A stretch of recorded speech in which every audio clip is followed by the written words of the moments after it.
Conexão São Paulo-Brasília. Clarissa Oliveira conosco. Boa tarde, Clarissa, tudo bem? Pessoal, por aqui caloraço em Brasília também. Dia com alguns momentos de animação, não tão agitados quanto a gente viu nas últimas semanas por aqui. Pois é, calorzinho bom aí, né, Clarissa? Minhas fontes em Brasília dizem que tá bastante seco, que os gramados aí da esplanada dos ministérios estão daquele jeito, cor de palha, né, Clarissa? E agora tem que esperar porque a chuva demora ainda, a gente sabe muito bem disso. Mas o que demorou mais veio, Clarissa, foi uma decisão do ministro Celso de Mello sobre o depoimento do presidente Jair Bolsonaro. Foi nessa semana mesmo que a gente cantou essa bola por aqui e Celso de Mello, ainda de licença, divulgou essa decisão. Clarissa, traz pra gente os detalhes. Olha, Isabel, a decisão não trouxe nenhuma grande surpresa em relação ao que se esperava, porque o ministro Celso de Mello já tinha dado alguns indicativos aqui e ali que provavelmente ele caminharia nesse sentido. O que ele decidiu? Que o presidente Jair Bolsonaro deve prestar depoimento presencialmente. O presidente queria ser ouvido pela Polícia Federal por escrito. E isso vinha sendo defendido também pelo Procurador-Geral da República, Augusto Aras, que chegou a emitir um parecer no qual ele se justifica com base em um precedente firmado no caso do ex-presidente da República, Michel Temer. Temer, que foi ouvido por escrito nos termos em que ele escolheu quando ele foi acusado, investigado naquele caso JBS. O que acontece diante desse novo cenário? O presidente Jair Bolsonaro vai ter que redesenhar ali a sua estratégia para prestar esse depoimento presencialmente. Então, naturalmente, nessa circunstância, ele tem menos controle das respostas, fica mais sujeito a um eventual ato falho, mas o próprio presidente chegou a dizer lá em maio que por ele não tinha problema nenhum. Pode falar presencialmente, sem problemas. Celso de Mello indicou que não vê problemas, por exemplo, em que o presidente Jair Bolsonaro negocie com os investigadores a data e local mais adequados ali para ele prestar depoimento. Então, espera-se que isso seja feito no Palácio do Planalto. Mas, por escrito, segundo Celso de Mello, de jeito nenhum. Inclusive, isso já aconteceu também com o Michel Temer, né? Ele respondeu perguntas de forma escrita, o Bolsonaro, portanto, vai ter que falar. E parece que o presidente, né, Clarissa, está se reunindo com o advogado-geral da União para ver se realmente consegue recorrer disso? Olha, a informação ainda está sendo definida, essa informação ainda não está confirmada de que a AGU pretenda recorrer, tá? O que tem? O presidente Jair Bolsonaro, naturalmente, está se reunindo com o AGU porque existe uma reavaliação a ser feita. O presidente trabalhava com a expectativa de que Celso de Mello eventualmente poderia concordar com o depoimento por escrito. Agora, em tese, chegou a se falar em recorrer, levar isso ao plenário. Por quê? Porque muitos ministros do Supremo têm um entendimento muito parecido com o de Augusto Aras e acham que sim, o presidente Jair Bolsonaro deveria ter esse direito, porque isso foi concedido ao ex-presidente Michel Temer.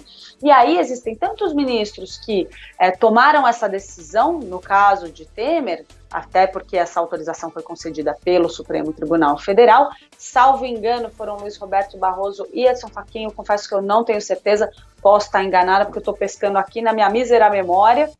E, além disso, outros ministros com os quais eu já conversei a esse respeito também têm esse entendimento. Pelo menos 2 outros, ou seja, a gente está falando aí de pelo menos 4 ministros que poderiam ter uma posição semelhante à de Augusto Aras e serem favoráveis ao depoimento por escrito. Mas o que um aliado do presidente Jair Bolsonaro me disse hoje é o seguinte: isso vai ser redesenhado agora, vai ser rediscutido internamente, mas há uma ala que defende que o governo não deve bater de frente com o Supremo. Por quê? Porque este momento político atual é favorável ao presidente Jair Bolsonaro.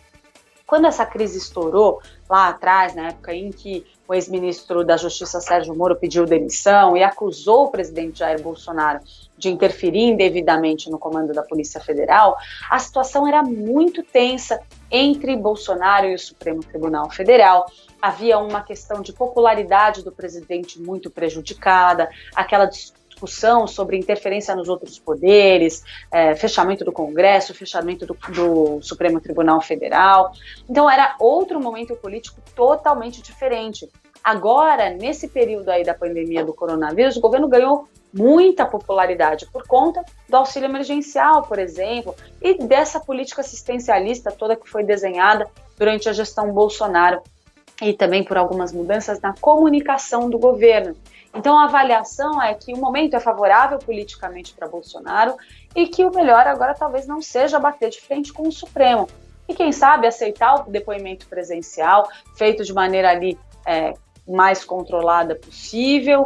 Os advogados de Sérgio Moro vão poder participar, ele próprio vai poder formular perguntas a serem feitas pelos advogados ao presidente Jair Bolsonaro, mas não vai haver um cara a cara entre os dois. Então, se ele for falar no ambiente do Palácio do Planalto, um ambiente onde ele se sinta um pouco mais confortável, talvez seja interessante deixar que o depoimento seja feito presencialmente. Então, isso está sendo redesenhado. Não há ali uma postura por parte do governo, pelo que eu pude sentir, de bater de frente com o Supremo nesse momento. Pois é, Clarissa, e acho que o ponto que tem aqui de relevante também é que estamos nos aproximando, né, ao final dessas investigações. Afinal de contas, era o depoimento mais aguardado, né, uma vez marcada a data, se tem aí depois um prazo para a conclusão das investigações, mas é algo que se espera que aconteça antes de novembro, que é quando o ministro Celso de Mello deixa a vaga dele no Supremo Tribunal Federal. Será que dá tempo, Clarissa? Olha, Isabel, teve até algumas pessoas ali que chegaram a defender que o presidente Jair Bolsonaro tentasse bolar uma estratégia para empurrar isso tudo com a barriga por mais algum tempinho, arrumar uma justificativa para não comparecer ao depoimento, para quem sabe esperar que Celso de Mello esteja aposentado aí por conta da idade. Agora, há também uma outra ala que acha que isso poderia até pegar mal para o presidente, né? Então, que talvez o melhor seja cumprir esse ritual, ele vai ter que prestar esses esclarecimentos de uma forma ou de outra. Havia, de fato, muitos ministros que se apoiavam também nessa história do precedente do ex-presidente Michel Temer, mas o próprio ministro Celso de Mello, na decisão, citou outro precedente. Ele citou um caso do senador Renan Calheiros, que, por decisão do ex-ministro Teori Zavascki, precisou sim prestar depoimento presencialmente, embora pedisse para ser ouvido por escrito. Então, isso pode eventualmente ajudar a balançar alguns desses ministros que eu citei para vocês, que tinham um entendimento a favor do depoimento por escrito. Então, pode ser que haja uma mudança. Se isso fosse levado para o plenário, a maioria poderia caminhar, então, para um entendimento desfavorável ao presidente Jair Bolsonaro, e aí seria, então, um desgaste desnecessário. A gente vai ter que aguardar um pouquinho, ver qual vai ser o plano do presidente Jair Bolsonaro, mas a ideia, pelo que eu pude sentir, não é ir para o confronto, não. Pois é, Clarissa, 6h37, alguma novidade sobre a questão da desoneração? Olha, Yuri, essa discussão toda sobre a desoneração, como a gente vem relatando recorrentemente aqui nos últimos dias, está, assim, em negociação pela equipe econômica. Até ontem à noite, o governo não conseguiu chegar num acordo para fazer uma troca da desoneração da folha pela tal da nova CPMF, o novo imposto sobre transações digitais que o governo quer criar, principalmente o ministro Paulo Guedes quer criar. Qual era o ponto até hoje, de manhã pelo menos? O governo falou, se por acaso a gente for derrotado, essa votação do veto do presidente Jair Bolsonaro a esse respeito de fato acontecer na semana que vem, não tiver como barrar e o governo perder, a gente vai para o Supremo Tribunal Federal. Mas aí, informação que eu trago para vocês. Eu conversei com ministros do Supremo e eu tive muito clara a impressão de que se isso for para o Supremo, o governo corre o risco de ser derrotado lá também. Porque o argumento colocado pelo Planalto nessa discussão é dizer que a desoneração da folha, prorrogar essa desoneração da folha em 17 setores da economia, seria uma medida inconstitucional. Por quê? Primeiro, porque ela seria contrária à lei de responsabilidade fiscal, que impede o governo de fazer uma renúncia fiscal sem cortar em outro lugar, sem indicar uma nova fonte de recursos para tapar esse buraco no orçamento. Aí é onde vem um argumento para derrubar isso, que essa desoneração já existe há uma década, então não dá para dizer não dá para dizer que existe uma nova renúncia fiscal. Esse primeiro ponto. Um outro argumento que vem sendo discutido, principalmente pela equipe econômica, é o de que na reforma da Previdência aprovada no ano passado, foram incluídos alguns dispositivos que impedem que o financiamento das aposentadorias do setor privado seja feito com outras receitas que não sejam receitas desse tipo, como, por exemplo, essa verba que hoje atende a essa desoneração da folha de pagamentos. Também não encontra muito respaldo entre os ministros com os quais eu conversei. O ministro Marco Aurélio Mello, por exemplo, que a gente sabe que é aquele que costuma verbalizar mais as coisas para a gente, ele fala em nome mesmo, dá as declarações dele, deixa a opinião dele muito bem expressa. Ele foi taxativo, ele disse, olha, a Constituição é muito clara em oferecer mecanismos para o governo não descumprir, por exemplo, a lei de responsabilidade fiscal. Outros mecanismos que nada têm a ver com essa desoneração, que podem perfeitamente compensar essa desoneração, ou seja, ele não comprou esse argumento e ainda foi além. Ele disse que precisa ficar muito claro no Brasil que o Supremo Tribunal Federal não vai servir à conveniência ou ao oportunismo de nenhum governo.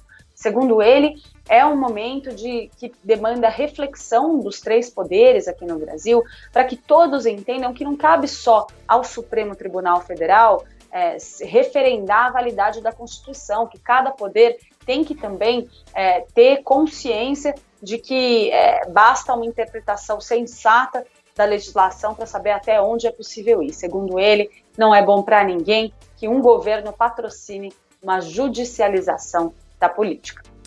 Judicialização da política, politização da justiça, assuntos que também estamos sempre falando por aqui com ela, Clarissa Oliveira, nossa musa de Brasília. Clarissa, tá de folga no fim de semana?